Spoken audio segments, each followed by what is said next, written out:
no hay un incremento de estudiantes, que eso es muy importante saberlo. O sea, dije claramente, mientras yo vea unos jóvenes, unos muchachos limpiando parabrisas en el semáforo de cualquier esquina, ese muchacho está sin escolarizar, sobre todo en horas de la mañana. Eliminar las tareas. Esto conviene. Hubo un consenso general y hacer entender que las tareas es necesaria, hay que mantenerlas. Hay un dicho que dice que sin maestros no hay escuelas. Sin maestros no hay escuela, sin maestros no hay futuros. Un tema emblemático que tenemos que tocar y es el sueldo de los maestros. Ahorita para diciembre, los aguinaldos que van a recibir seguramente no pasarán ni siquiera de $50, dividido en 2 o 3 partes.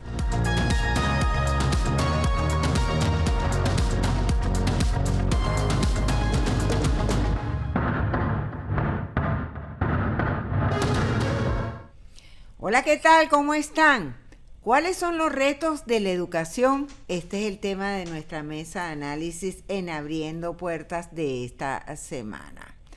La educación venezolana presenta una situación mixta. Por un lado, el gobierno reporta mejoras en la matrícula y rehabilitación en los planteles, pero enfrenta un problema como es la migración y la falta de docentes.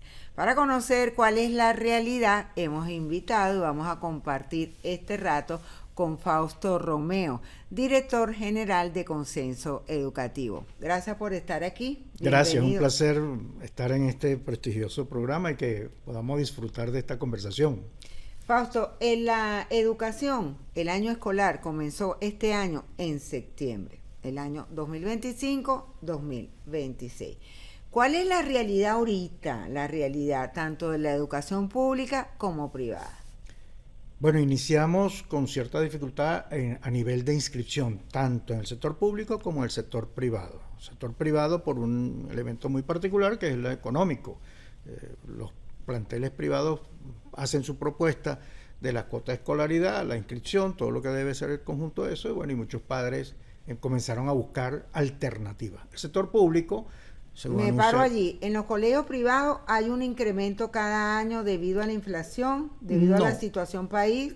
No, dependiendo del proyecto educativo. O sea, cada institución educativa tiene un proyecto educativo. Para que lo entendamos prácticamente ahorita, la robótica. En el colegio queremos implementar la robótica. La robótica no es que buscamos 2 pilitas y le ponemos un bombillito y hacemos, sino que es todo un compendio que lo están ofreciendo hoy en día varias empresas. Y esas empresas tienen un costo y entonces quiero ajustarlo. Y los sueldos que para este año escolar estamos estableciendo no menos de $250 de salario integral. En el sector privado, en el sector porque privado. En el sector público ya es otro tema que tenemos. 0.50 centavos de dólar. Totalmente. Entonces eso hace cierto ajuste. Hay colegios que mantuvieron su misma cuota de escolaridad del año 2024-2025, otros lo están esperando para diciembre, pero muchos tuvieron que hacer sus ajustes correspondientes. Entonces, por esa razón, muchos padres dijeron, déjame buscar otra alternativa, déjame ver si, o ya a esta altura, como ya estamos anunciando para esta semana, ya hay una normalidad, digamos, pero no hay un incremento de estudiantes, que eso es muy importante saberlo. O sea, se estancó. ¿Ha bajado la matrícula? Ha bajado. ¿Cuáles son los estados de Venezuela donde hay mayor incidencia de que la matrícula ha bajado? ¿En el sector privado o en el sector general? Si es en privado, en la parte interna, en los llanos, el sector privado ha disminuido mucho. Es una cosa muy grande. Ahora, en general, para todo el sistema educativo de Venezuela, la tendencia se mantiene igual. Tanto en Caracas podemos hablar como en el Guárico, San Fernando de Apure, en diferentes zonas de Venezuela. Porque el ministro de Educación, Héctor Rodríguez, se ha abocado en buscar 100.000 estudiantes que dicen no estar matriculados, pero hay una alternativa. ¿Y dónde los está buscando? Bueno, haciendo visita casa por casa, están haciendo todo ese trabajo, me consta que están haciendo un gran esfuerzo para escolarizar. Yo le dije claramente, mientras yo vea unos jóvenes, unos muchachos limpiando parabrisas en el semáforo de cualquier esquina, ese muchacho está sin escolarizar, sobre todo en horas de la mañana. Y en horas de la tarde debería estar en un campo deportivo, en un teatro o en otras actividades alternas acorde a su edad. Entonces, esas son temas que realmente a uno como venezolano le preocupa, porque al fin y al cabo ese muchacho que tiene 12, 14 años y no está dentro de un sistema educativo o no está en una alternativa como el deporte, recreación o todo lo que tenga que ver, el día de mañana, ¿dónde va a estar cuando llegue a los 20, 24 o 25 años? Que esperemos que no sea en bandas delictivas, sino en el trabajo formal. Hablando del ministro de Educación, Héctor Rodríguez, hace una semana planteó la posibilidad de eliminar las tareas. ¿Esto conviene? ¿Es conveniente? Mire, estuvimos en una reunión que nos invitó el pasado 1 de octubre, varias organizaciones, varios movimientos bolivarianos de familia, estudiantes, diversas organizaciones que estuvimos presentes allí, y hubo un consenso general y hacer entender que las tareas es necesaria, hay que mantenerla. Pero lo que sí hay que ver es a lo mejor regularla. No tanta tarea para la casa. Por supuesto. Porque vienes cansado, embotado, de clases todo el día y también te mandan. Hay colegios que mandan mucha tarea. Pero eso no sucede sino prácticamente en bachillerato, porque en primaria hay una maestra y entonces pone la tarea de matemática y luego la tarea de historia, pero ya sabe que ya pidió la de matemática, o sea, está coordinada esa misma maestra. Lo que falta es una coordinación a nivel de bachillerato, que si bien el profesor de matemáticas pone una tarea para dentro de 4 o 5 días y el de química llega y dice para los 4 o 5 días otra tarea y después tenemos un examen de historia, entonces ahí es donde falta la coordinación que se debe tener. Pero también es una cuestión... O sea que sí es conveniente las tareas para el hogar. De una forma u otra, porque es el comprender con profundidad de lo que aprendimos. Y por supuesto, cuando se manda una tarea, el profesor de matemática, cuando manda una tarea de multiplicar, no manda la tabla del 2, ni del 4, ni del 5, sino del 8 y el 7, que son los más difíciles para el estudiante, por dar un ejemplo muy simple. Entonces, es allí donde se requiere. Pero también hay que tener la parte de ese muchacho que no solamente es tarea, o volviendo un poco, aquellos colegios que son turno completo, si es turno completo debe entenderse que en su colegio o en su escuela debe estar haciendo sus tareas y no hace falta mandar para la casa, pero el que es mediodía, en la tarde es para hacer un poco el reforzamiento. La figura de los preparadores. En el sector privado sabemos que sí existen los preparadores. El ministro de Educación, Héctor Rodríguez, planteó que para este año se iba a implementar los preparadores, pero en el sector público. ¿Esto es así? ¿Está funcionando? En el sector privado, en el sector privado es como un apoyo. Está el profesor, existe el profesor, da la materia el profesor, pero el apoyo te lo da es el preparador. El preparador es el que está dándote una alternativa, que es el mejor estudiante de matemática, bueno, va a ser en la parte de matemática. El que es mejor estudiante en química, da la parte de química. Es como una ayuda, es un apoyo.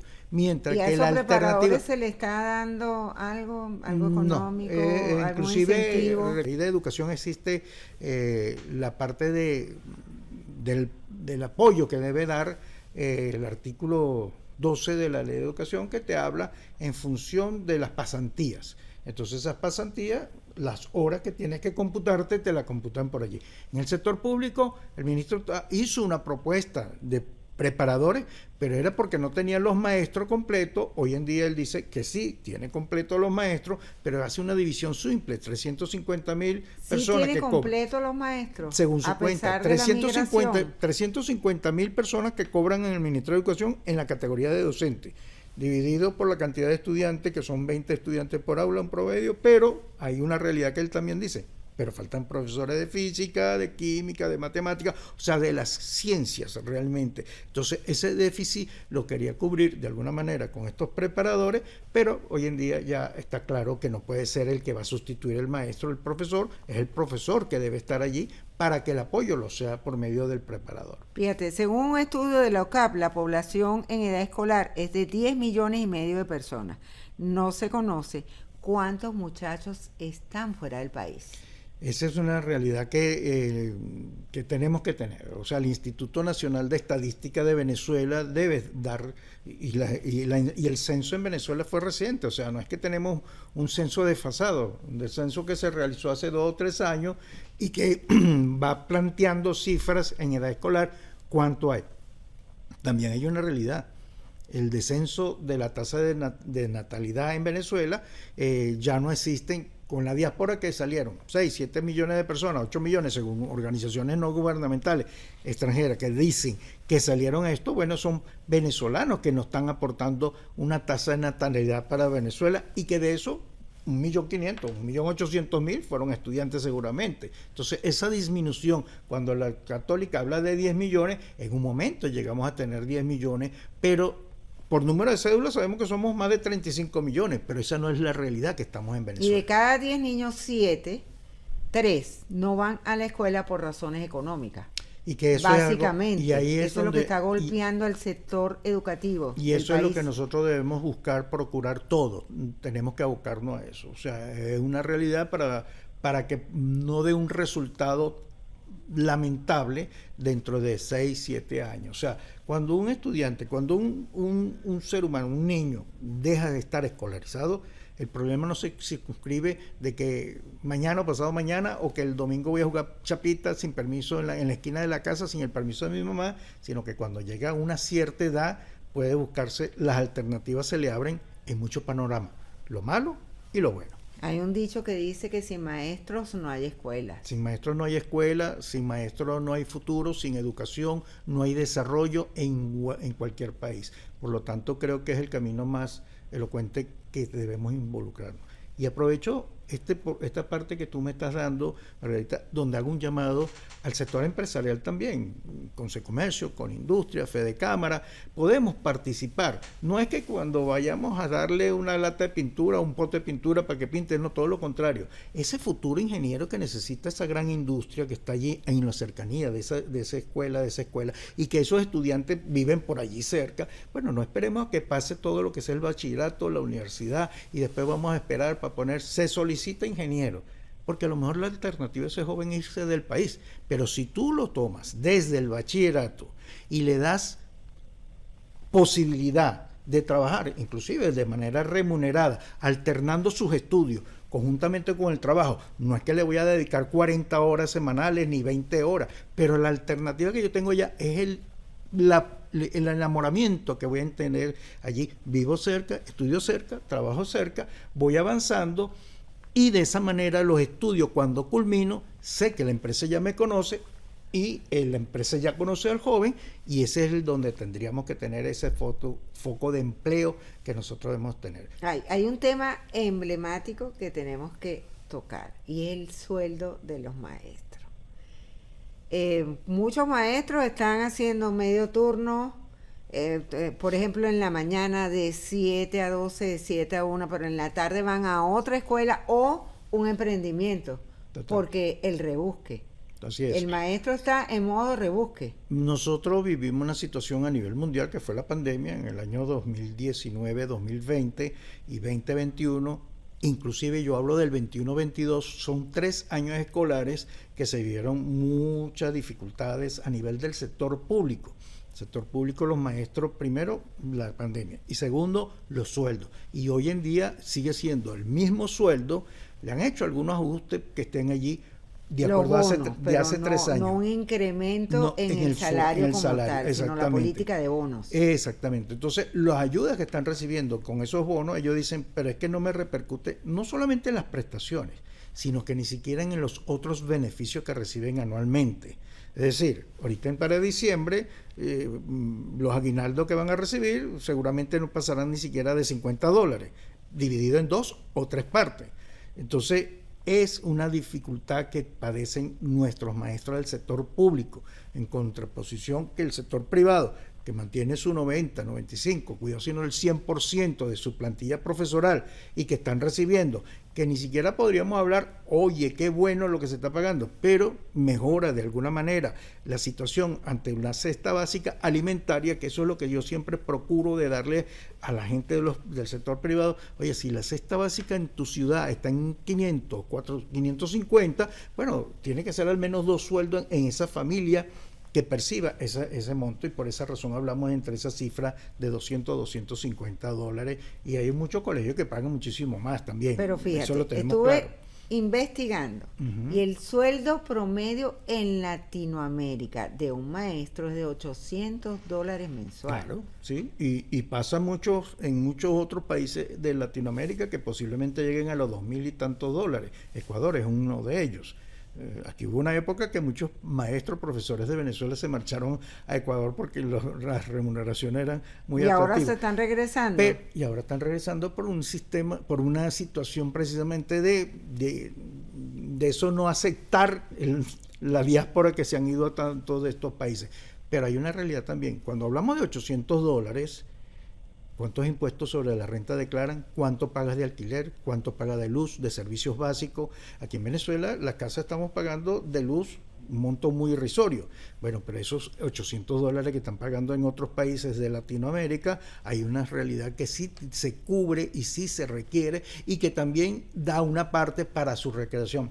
En Venezuela prácticamente no existe. O sea, el venezolano cuando se va al exterior lo que hace es trabajar igual para como lo hace poder vivir. Totalmente. Así mismo es. Allá a lo mejor tiene 2 empleos de $800 cada uno, 1.600, pero también tiene que pagar en función de eso, porque una habitación o una casa con lo que tengo que pagar de alquiler o con lo que tengo que comer tampoco me alcanza, o si me alcanza lo puedo diversificar en otros beneficios que puedo tener, recreación, paseo, vacaciones. De aquí ya no hablamos en eso en Venezuela, por eso, porque está muy restringido, muy limitado. Entonces es una realidad que también debemos ver.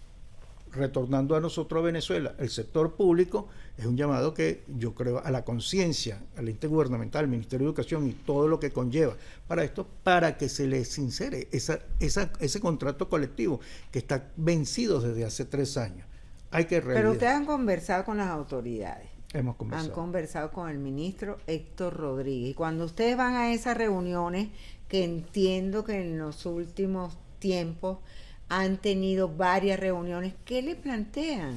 ¿Qué le dicen ustedes al ministro? Bueno, ese tema cuando se toca fundamentalmente de los sueldos, dice, no me corresponde a mí, son otras instancias que manejan. Pero si nosotros le planteamos al presidente Nicolás Maduro, es posiblemente, o no sé cuáles pero son las instancias. Pero él es la vía, él es el vaso comunicante. Él es el que comunica las dificultades que se están teniendo. Igualmente los textos escolares, igualmente las infraestructuras, igualmente las situaciones de la comunicación, el internet, la falla del internet, o no hay internet en esa institución pública, no estoy hablando de la privada, que posiblemente la privada también tenga sus dificultades, pero ya es un tema que tiene que ser. Una curiosidad, ¿se está utilizando inteligencia artificial en los planteles? Me imagino que en los Ministerio privados, de Ciencia, en los públicos, ¿cómo sí está eso? La ministra de Ciencia y Tecnología, que a la cual forma parte conjuntamente con el Ministerio de Educación, han planteado ya diversos temas sobre la inteligencia artificial, la robótica.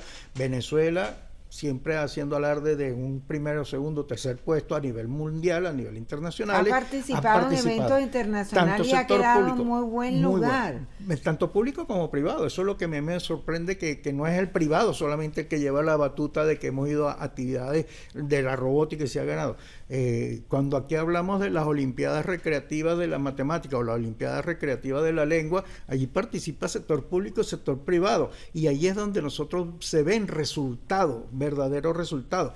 También tenemos una realidad que la Universidad Católica hizo unas evaluaciones el año escolar pasado y daba una puntuación de 7.5. De hecho, yo me reuní con el profesor que dirigió ese programa, me mostró la cifra, pero creo que hay un elemento que es la respuesta que tenemos que dar a eso. O sea, cuando un profesor se sienta en un aula y hay reprobado el 90%, primero me tengo que revisar yo, porque mis estudiantes están saliendo reprobados. Y segundo, tengo que darle la alternativa de cómo comprender la materia para que haga un éxito de eso. Ya para concluir, ¿tenemos en Venezuela una educación moderna, adaptada a los estándares internacionales, o falta mucho camino por recorrer?